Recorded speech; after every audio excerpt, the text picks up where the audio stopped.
Galeyin biz bugün iki insanı, artık ovasının iki juwanı.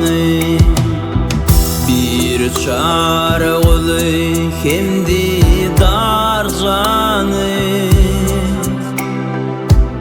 yüreklerde yaşa iki dostlar. Demir at içinde canın verenler, ağlap yırtananlar sizi görenler. Kıynanı elenip pata gelenler, oğlukta yatlanan siz iki dostlar.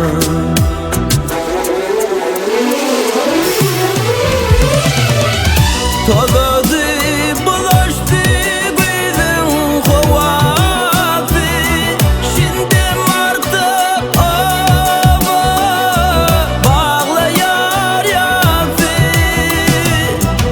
Geyimin be yazın lavası,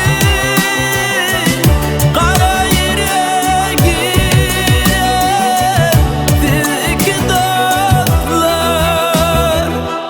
Saklap olmaz gözün akan yaşları, ayrılık dumanı allı başları.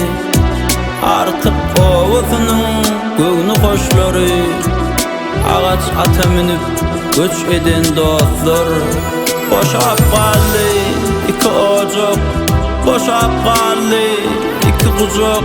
Birin tutar birin kıcak, kamlı mukam çalan dostlar. Allah murat ögül kimi dost yarlar, jiger bağrı giryan kimi hoslarlar. Suratını ala bağrı basyarlar, kimin yüreğin siz iki dostlar. Elek ömrünüzü yazıp dergizqa, sizin dostluğunuz köplerin ısqa.